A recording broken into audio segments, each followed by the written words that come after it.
Josh, tell us a little bit about this journey. You started out, and tell us your current position, what you're doing at NEO Home Loans, what's going on over there. Well, let me just start with something that I think that might be valuable. The truth is there was no brilliant master plan. The truth is we were too stupid to sell anything at a profit. And so when you buy real estate and you're too stupid to sell it as a profit, then you have to rent it out. And as luck would have it, over the last 24 years, some really neat things have happened in the local real estate here in Utah. In fact, Utah was the #1 fastest appreciating residential real estate market going back over the last 30 years, appreciating, I don't have the slide in front of me, but I think it's something like 687% over since going back to 1991. So we just got lucky, man. We thought we were going to be flippers. That didn't work. We ended up renting properties out, and we're like, oh, we're making $100 here, $200 a month cash flow here. That's kind of cool. Maybe we'll do more of that. And over the last 20 years, we've grown that portfolio. My mother, my wife, and I, and our team now, we manage, own. We have partners, but we run a real estate portfolio valued over $100 million. We have everything from a few legacy single family homes, duplexes. We have a number of smaller apartment complexes. We own a big retail center that's a couple 100,000 square feet. We own 5 medical office buildings, and we've just kind of continued to scale up the ladder. But the lesson, the thing that surprises me the most, Chad, like looking back over 24 years, I was having this conversation this morning with one of my best friends. He's a 70-year-old gentleman. He's a mentor to me. And we were talking about what surprised me the most in this journey. And I said, when we bought our first 8-plex, Dennis, check this out. We bought this in 2000. The rents per unit, 2-bedroom, 850 square foot units, right next to the Capitol building in downtown Salt Lake. The rents were $275 a unit. Combined for all 8 units, we were bringing in something like $2,400 a month. And our mortgage payment was $2,100 a month. So we had $300 a month to cover expenses. Going big. Yeah. We were not killing it, okay? But fast forward 23 years later now, the average rent on those units is $1,655 a month. We're bringing in about $13,500 a month in rent on that building, and we paid that mortgage off a long time ago. But if we hadn't, that $2,100 mortgage is very insignificant compared to that $13,500 in gross rent. I would have never have imagined that over that 23-year period of time that rents would have gone up that much. And really what it's done is the rents have gone up so much, it's effectively deflated the value of the debt, because the debt as a proportion of the income is so incredibly small to that income. So anyways, it really wasn't a master plan, Chad. It was just finding an area in real estate we could find a little bit of success. We failed as flippers. We were okay at being a landlord. 5 years later, we sold 1 and bought 2. 5 years later, we refinanced 5 and we bought 3 more. And the snowball just gained momentum and size over 23 years. Yeah, there's so many people in the business right now, whether they're agents or maybe some part of the real estate business right now, that are just watching other people get involved. Yes. They're not actually in the game, right? They're not actually in the game. And you were a perfect guest for us to be able to give these people the hope that they need to be able to build a business beyond a residential real estate transaction. The first question I have is, and this is what people will want to know, with interest rates where they are, how do you feel currently about investing and being able to continue to build your portfolio? What are you guys doing? How has that changed your posture? So one of the biggest mistakes in hindsight that I have made in my journey, and trust me, the list is long and distinguished, people. There's a lot of mistakes in this 23-year journey. But the biggest one, I believe, is that after the Great Recession, right? So in Utah, the Great Recession didn't really hit the real estate market until 2010, kind of that Lehman Brothers moment. But I was so frightened. I was so shell shocked. I was so fearful that I was going to lose everything. At the time, we had about 63 single family rentals that we had out there. And I was so fearful that from 2012 till I think it was 2018, I didn't buy a single property for 6 years. And by the way, those were the greatest years ever since maybe like the 1930s that I should have been buying properties, just going bonkers. But I was so fearful, and I had all this justification, right?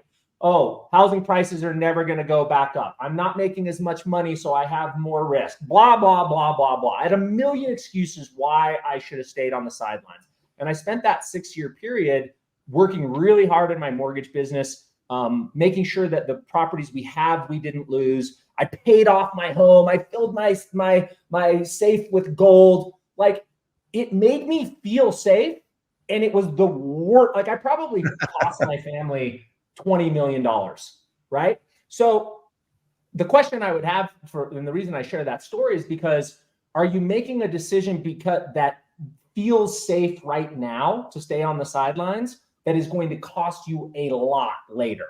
And so, I never would tell somebody to go out and just get in the game to get in the game. Like, the deal has to pencil, it has to make sense. We analyzed properties for an entire year last year. Our goal was to buy another building. Our goal was to pick up another large medical building. It didn't happen. We couldn't find shit. We looked at retail, we looked at office, we looked at medical, we looked at apartment buildings, but we continued looking. And in November of last year, we found a house, a single family house. We bought one house last year, which I haven't bought a house for probably 10 years now, because we kind of moved on into like more commercial stuff. Yeah. Maybe not 10 years, maybe 6 years.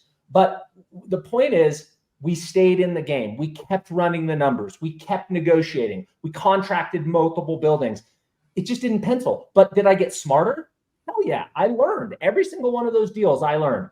Did my reputation grow? Yes. I talked to 10 different commercial real estate brokers last year and negotiated deals. Did my relationship with my bankers, who I'm going to get loans from, did that improve? Yes. We ran numbers on multiple deals.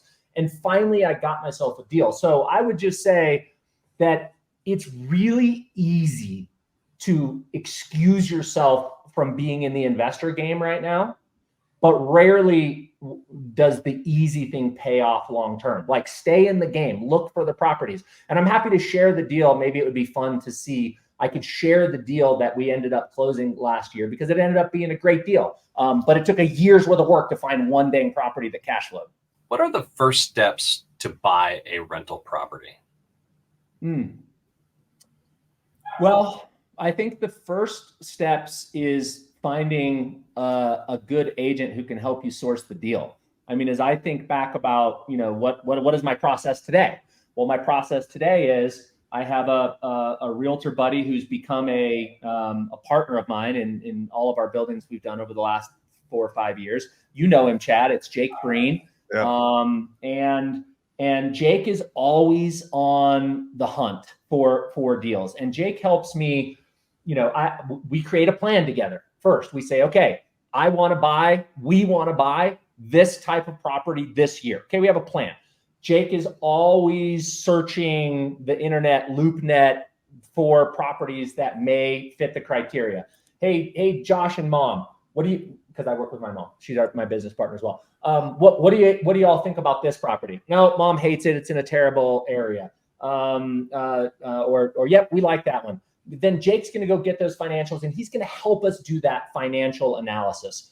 So I can see what the cash flow is. I can see how much money we're going to need down. We can calculate return on investment. We can calculate your IRR, which is your internal rate of return, which encapsulates not only your your cash flow, but it calculates an estimate of appreciation plus the amortization of the mortgage. And over 10 years, what would be my annualized return? So he helps me with that deal analysis. So he helps me set a plan. He makes sure I'm following up with that plan by sending me deals. He helps me with the deal analysis, and then he helps me negotiate. So I guess that's a long answer to, I would just say, if you're not working with if you don't have a plan and you're not working with a really great realtor, it's going to be hard to be accountable and have success there.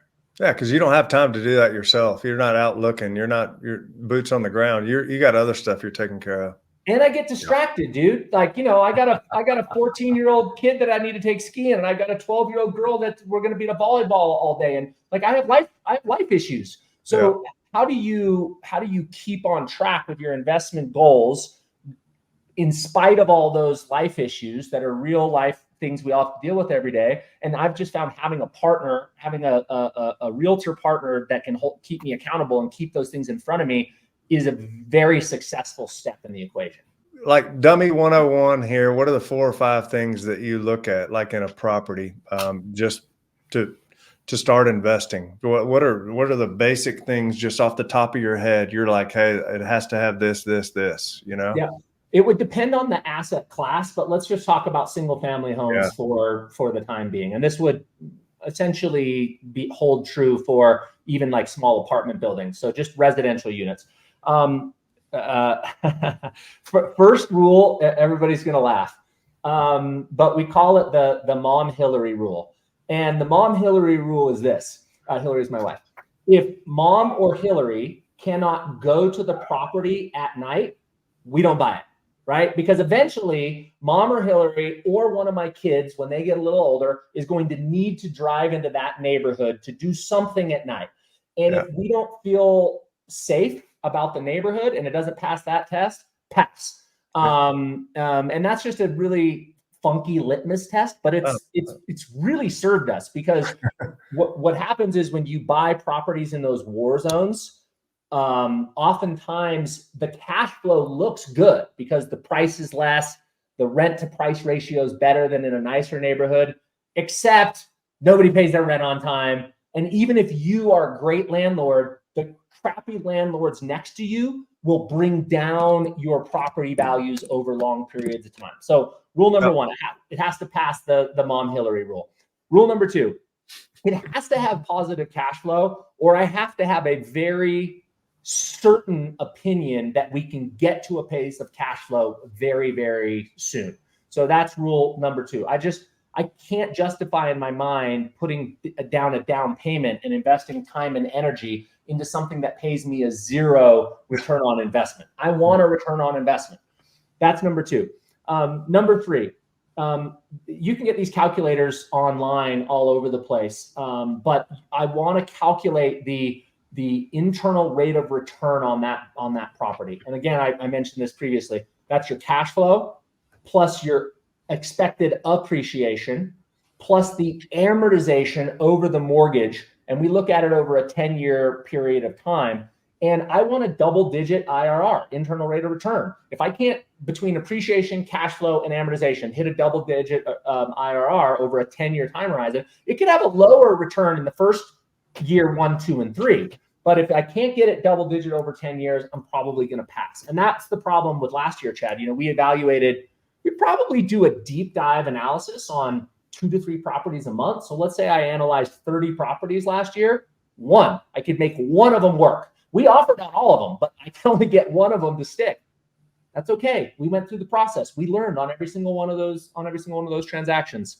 And then lastly, I would just say, you're really rolling the dice, in my opinion, if you buy properties pre-1970s. Right? You've just got asbestos, you've got single pane windows. You get back in the 50s and 30s, you're talking about, the piping and the walls and the lap and plaster. You think, I'll just go in there and we'll just patch this up and paint it. And then you're like, okay, we got to take it back to the studs and do sheetrock everywhere. Now we got into this rat's nest. So I would be cautious as a new investor not to buy things that are, pre-70s. Yeah. I live here in suburban Houston. So the school district is really, really important for for our investments here. And then so I use some of the things that I've had bad experiences with, like power lines in a backyard. That's kind of like the mom Hillary rule for me, right? I'm just like, hey, I am not going to have a power line in the backyard. I'm out. And I do like a cul-de-sac, right, where the kids can play. So things like that are really attractors to families who may want to be there long term or rent it, right? Yeah, that just speaks to supply and demand, right? There's only so much supply of those homes in that school district.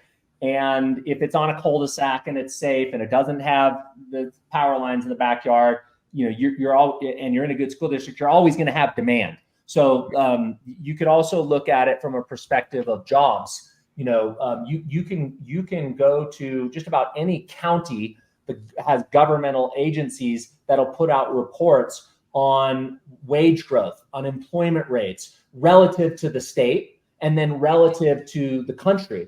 So if I can find a good school district, it checks those boxes, and I've got a lower unemployment rate and a higher wage growth rate than the rest of the state, it's really hard to go wrong over a long period of time. I call those tailwinds, right? So Warren Buffett has this philosophy. He says, you know, I just try to accumulate investments that have more tailwinds than headwinds, right? Tailwinds propel the investment forward. Yeah. Headwinds slow the investment, and most investments will have both. But an exercise that I've done in the past is just, you know, take a super simple line piece of paper like this down the middle and write headwinds and tailwinds down the other, and just do an analytical exercise where you go, what are the headwinds against this property performing over the long term? Write them down. What are the tailwinds? All right, well, if I got, you know, 12 tailwinds and 3 headwinds, I'm probably going to feel mentally a little bit better about overcoming that fear and buying that property. A lot of these investors are, maybe they don't know how to handle investments for real estate. Maybe they don't have a CPA. Can you kind of tell us like a little bit about the tax advantages, briefly, tax advantages for you, and then how your businesses are structured and able to do, you know, what you're saying, hey, paying taxes is optional. We want, you know, these viewers to understand how to take advantage of that as well. Yeah, you bet. And I think probably the most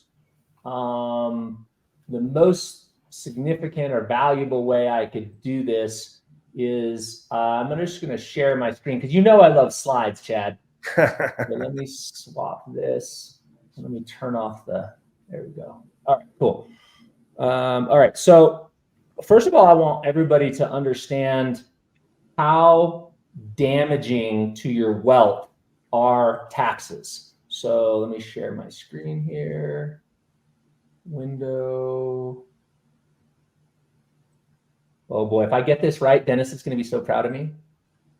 Ooh, nailed it. Woo! All right, so you're seeing this one that shows reduce or eliminate taxes? Yep. All right, right on. Okay, so I want you to anchor into how freaking painful this is, first of all. So let's just say that you pay $100,000 a year in taxes. So over 10 years, if you pay $100,000 a year, that means that you lost $1 million to paying taxes, right? Yep. Well, yes, you lost $1 million in principal, but I just said that the real estate investments that I invest in, I've been able to make at least a double-digit internal rate of return, appreciation, cash flow, and amortization. So if I gave the IRS $100,000 this year, that means I didn't invest that $100,000 into my investment. And that means that I lost not only the principal, but I lost the 10% rate of return on that money. Are you following me? Yep. Mm-hmm. All right, cool. So over 10 years, 100,000 times 10 years is $1 million, but I lost another $593,742 on return, what I could have had I had that 100,000 a year compounding for 10 years at a 10% rate of return. Does that make sense? Yep. All right, let's play with this over 20 years, Chad.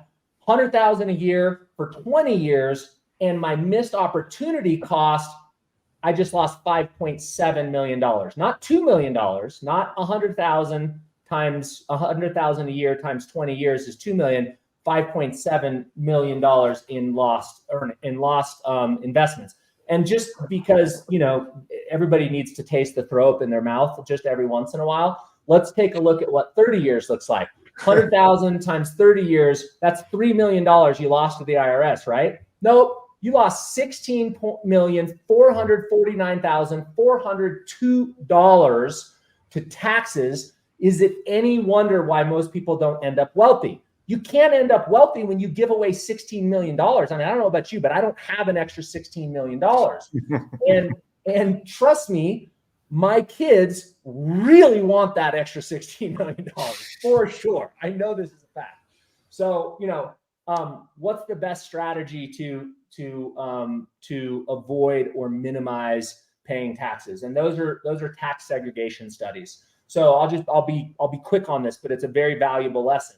So this is a building that we bought in 2022 for $12 million. It's a medical office building in St. George, Utah. It's 100% rented. It's never had a single day of vacancy. It is a cash cow. It has just been a phenomenal investment. But outside of the internal rate of return that we estimate to be probably 14 to 16% annually over the 10-year time horizon that we did the analysis, we also had a significant tax deduction. So here's how tax segregation studies work. You take the value of the property and you minus out the land. So if we mine it, because you can't depreciate land because land's going to be there forever, but your stucco, your windows, your air conditioning, all those things can be depreciated and create a phantom write-off.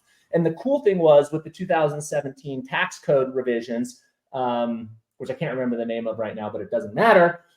You were able to subdivide the property into different asset classes. There's 5-year property, there's 7-year property, 15-year property, and then just the building structure itself, we had to amortize over 39 and a half years or depreciate over 39 and a half years. But this property, the 15, 7, and 5-year property, we were able to write off these in their entirety, these amounts in the year we acquired the property. So how did this break out? Well, we had $1.2 million in 5-year property, flooring, wall covering, shelving, ceiling fans. We had $416,000 in 7-year property, counters and cabinets, telephones, electrical break rooms. We had $1,455,000 in 15-year property, exterior lighting, landscaping, land improvements.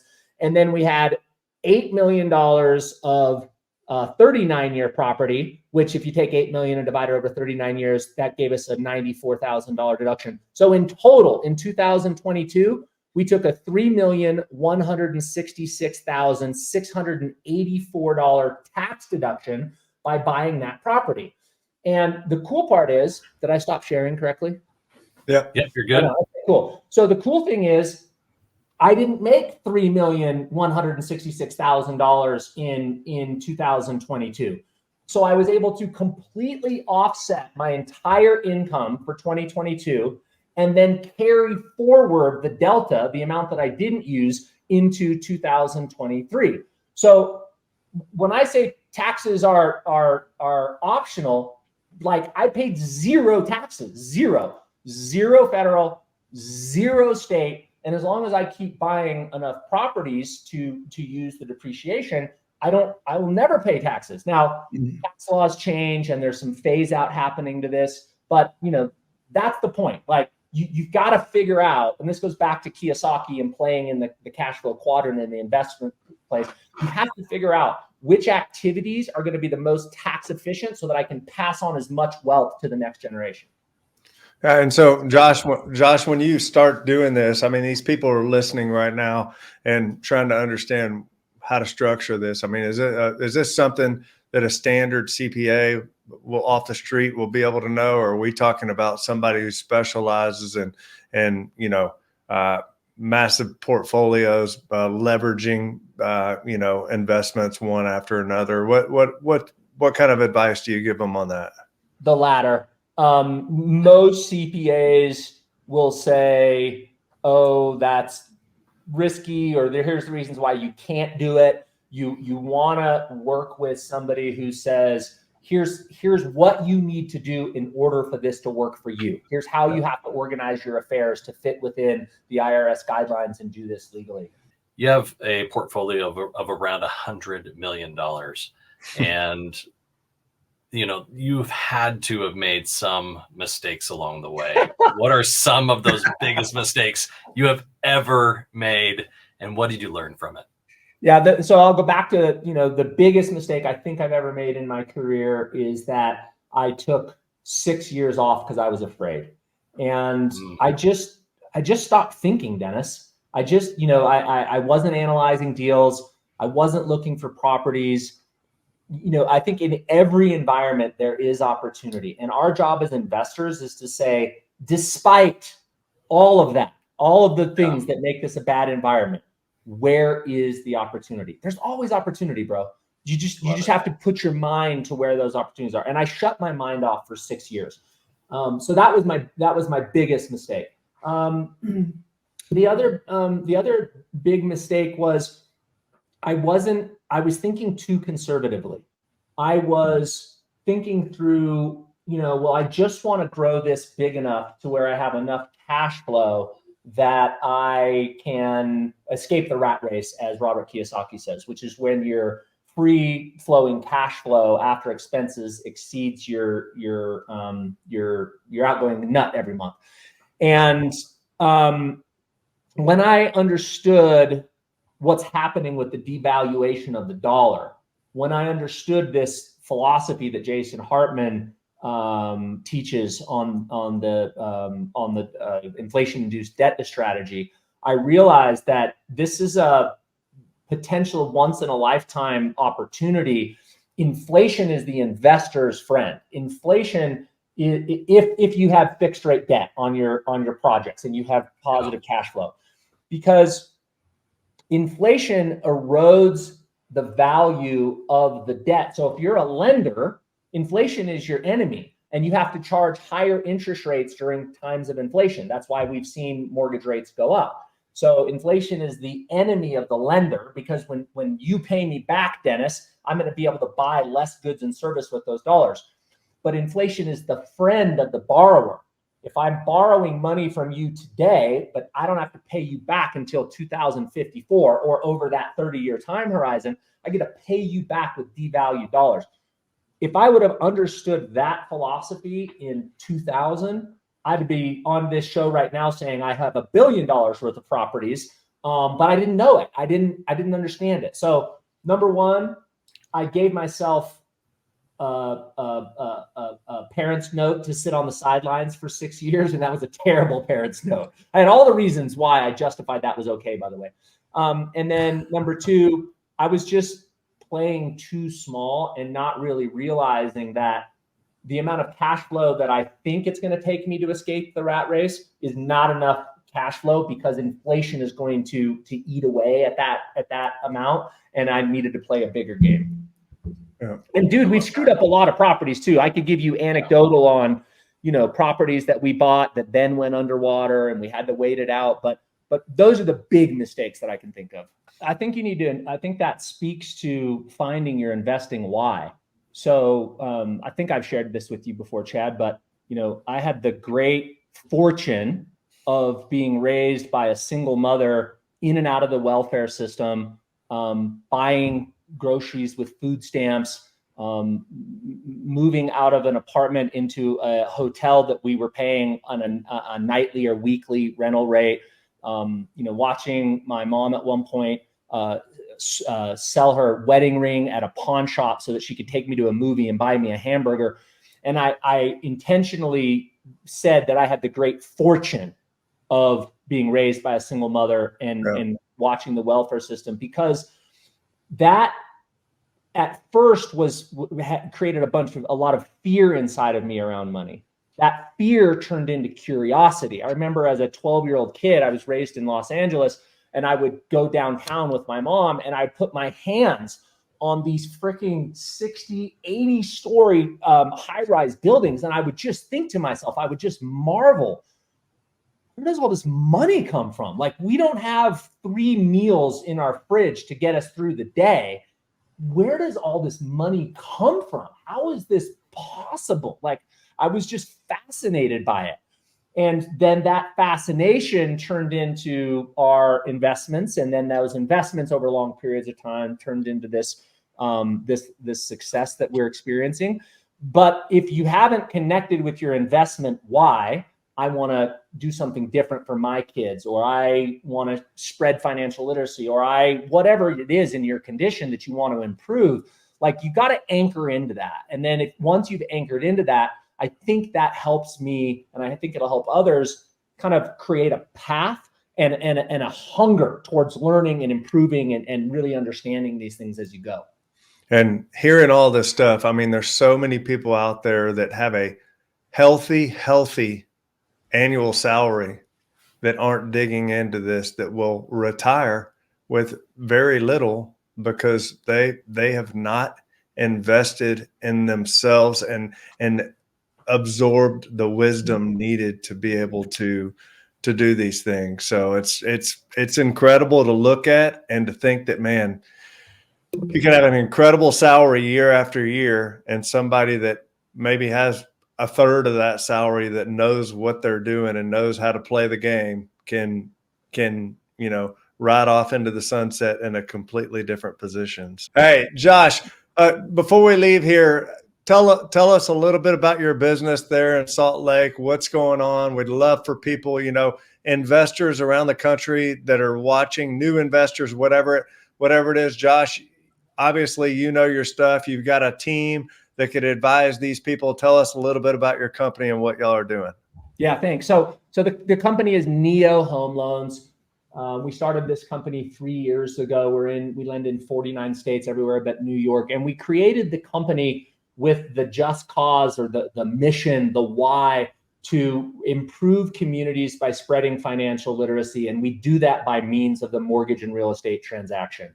And our mission is to help people become more financially literate and figure out, how do I structure the mortgage so that it maximizes my wealth over a long period of time? And what I'm aware of is that people are pretty good planners when it comes to what I have to do after this appointment, what I need to do tonight with my kids, maybe even next week or next month, or if you're really on it, you're a good planner for 2024.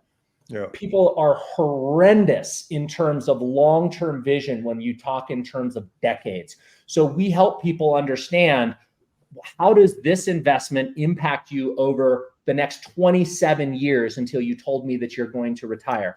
And should we do 20% down, or should you do 10% and keep the rest as a nest egg, and then take that 10% and invest it in treasury bills that'll pay you risk-free return of 5.5%, and then you've got a hedge against something going wrong? Like, we help people think through those equations. So if you're a real estate investor, if you have investor clients, we'd love to serve you, and we'll do so in a way where we're not just an order taker giving you a 15-year or 30-year with cheese, but we'll give you advice on how to really strategize that mortgage strategy. Yeah. Awesome. Friends, you heard it from Josh. I mean, man, if you guys are thinking about how you're going to do this, and everything you're hearing from him and what he's built, just so incredible, the financial freedom for his family and everything. Like, if this is what you want, feel free to reach out to Josh. You can find him. We're thankful you were able to spend some time with us. And man, I learned so much. Dennis, I'm sure you learned a bunch as well. Thanks, Absolutely. guys. Yeah. Thank you so much. My pleasure. And if anybody has questions, josh@joshmettle.com. Just shoot me an email. All right. Hey, Awesome. Have a wonderful day. Thank you so much, Josh. Appreciate y'all. Great to meet you, Dennis. Thanks, Chad. Bye, everybody. Likewise. See ya. Thanks for coming. Bye-bye.